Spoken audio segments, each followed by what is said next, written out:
We had recently arrived in Jerusalem, and Jesus kept going on about how he would soon be crucified and how one of his own, one of us, would betray him.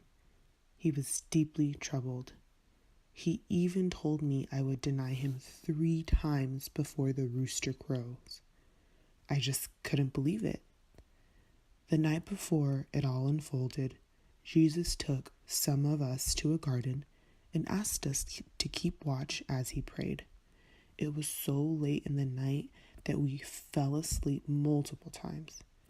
Jesus woke us up and chastised us.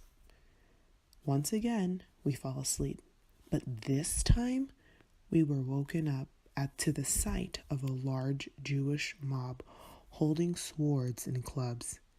I was quite confused as I watched Judas emerge from that crowd and kiss Jesus. After the kiss, the mob closed upon Jesus, and I felt the need to attack. I struck the high priest's servant and cut off his ear with my sword. Jesus told me to put down my sword, and bizarrely, he put the ear back on one of the people so intent on condemning him. At this point, the other disciples and I fled from the mob, but when it was a little calmer, I returned and followed from a distance as Jesus was tried by the Sanhedrin. I watched as people, one after the other, falsely accuse my teacher and friend. All the while, he stayed silent. I watched them accuse him of blasphemy. They spat in his face, struck him repeatedly, and convicted him to death. Around this time, a servant girl recognized me and called me out as one of Jesus' followers, but I quickly denied her out of fear. This happened twice after, and their accusations angered me enough to curse and swear.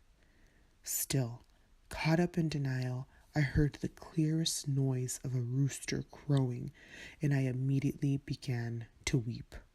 How could I have done anything but fulfill what my teacher prophesied I would do? I was minding my own business, about to leave Jerusalem, when many people crowded around me and forced me to carry the cross of this man named Jesus. From what I knew, he was a good man, but all of the Jews wanted him dead because they thought he was blasphemous. The Romans were not gentle either. The poor man was barely recognizable as a human being and looked as though he might just die on the spot. I wish I could clear the image from my mind.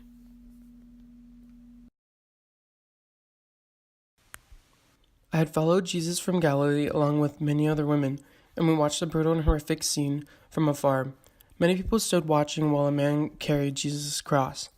While he was nailed to the cross, 2 robbers were put beside him. People just watched as Jesus spoke from the cross. Then soon people were alarmed as the ground began to shake, graves were open, and people throughout the city saw the spirits of the saints, and the temple curtain was split into 2. My Lord had died upon the cross.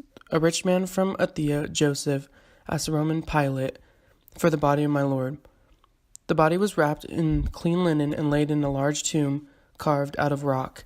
I just sat outside the tomb with Mary, Jesus' mother, in shock.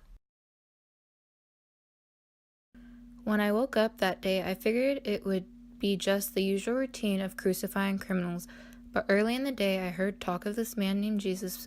Pilate did not want to condemn this Jew to death, and even gave the Jewish mob a chance to free him, and for a despicable criminal, Barabbas, to take his place, but the Jews wanted Jesus dead. I could have cared less about who died that day, but I had a feeling this man was innocent. Still, my soldiers mocked Jesus by clothing him in purple and putting on him a crown of thorns. They cast lots for his clothes and taunted him by calling him King of the Jews. The whole ordeal was less enjoyable than usual, and I began to be troubled by the spectacle. The man Jesus soon tired from the pain and humiliation. In his last breath he said, "It is finished," and the ground began to shake. At this point I knew and exclaimed, "Truly this man was the Son of God. May God forgive me."